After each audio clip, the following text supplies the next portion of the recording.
Hiya there, this is Yvonne Collins. She's a regional manager for Young Minds, and I'm going to ask her a few questions.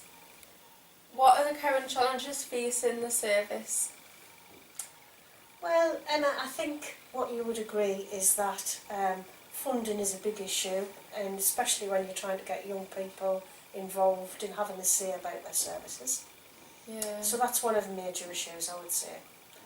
You've got some ideas as well, though. Yeah. This is MHNE, by the way. She's a volunteer, a service user on the Regional Youth Board. Yeah, and Young Minds. The current challenges, I think it's funding, not because with every mental health service at the minute, I think it's worrying in case it dries out. Obviously, with the Regional Youth Work Unit, we'll see a month where that we've got enough funding to last us until spring, I think. Yeah. But after then, we need to get more funding and apply. Also accessing young, trying to get young people into the services as well. And when it's working with young people with mental health problems, I think there's extra anxiety there, isn't there? Oh, it's complicated work, right enough. What about, what help would you like to see to support what we're doing? What kind of help would help us? What we're doing? Aye. More money? No. I think travel, the fact that travel expenses, but not just bus and metro. So for example, if you can get petrol expenses or... Why is that then, Emma? Why is that important? Because, for instance, at the minute I'm not feeling well, and I wouldn't have been able to get here by bus, so I got one bus from my house to meet Yvonne, and that made it easy for me because I know that bus route, and then we were able to get petrol expenses back. But I think what help would we like to see to support the organisational service?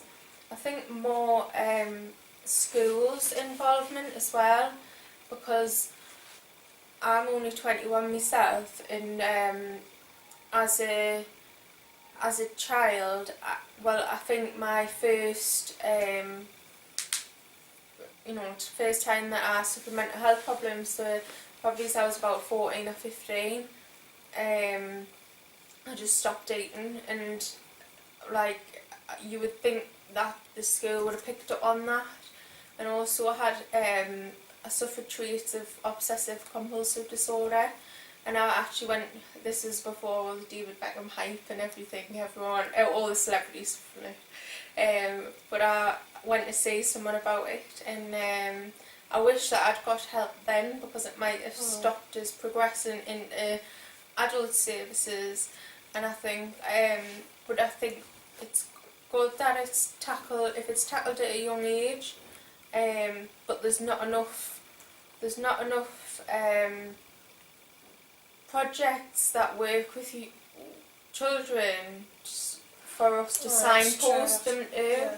So do you think it's important that mental health problems are picked up at a younger age? Yeah, definitely. And you don't think there's enough provision for that? that? I was just discussing it earlier about someone I know whose son is 14, and in the past year he's been diagnosed with OCD and intrusive thoughts. He's been put on medication, but he's getting good help, and although he's been put on medication, that was sort of a last resort, and this is, he's had much better help, it sounds like, than what I had at his age. So do you think that's an indication that it's changing?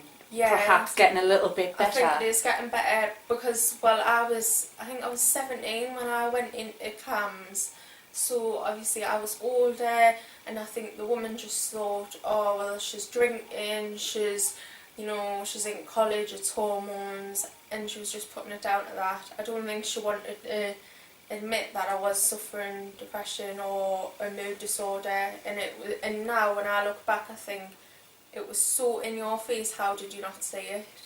But there is the That's- issue, Emma, though, as well, that there used to be a lot of work done in schools as part of what you used to call the TAMS project, and there's not as much money put into that now. So, you know, we want to keep that kind of change going forward and for the better, you know, because it's important that teachers can recognise symptoms in young people, Yeah. because they're in a very good place to be able to say there's something wrong, and often they don't.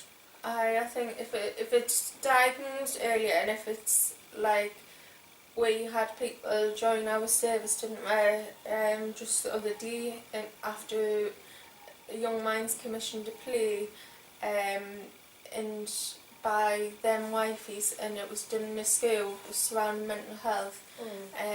It was really successful, and I think I think the teachers found it really helpful as well. So like, if you could get, maybe you could have a young people's service with the ACT, because there was someone who's actually on our board who he's 14 and he uses Young Minds, and he was acting with them wifeys, and he found it really good for him and for his health as well, didn't he?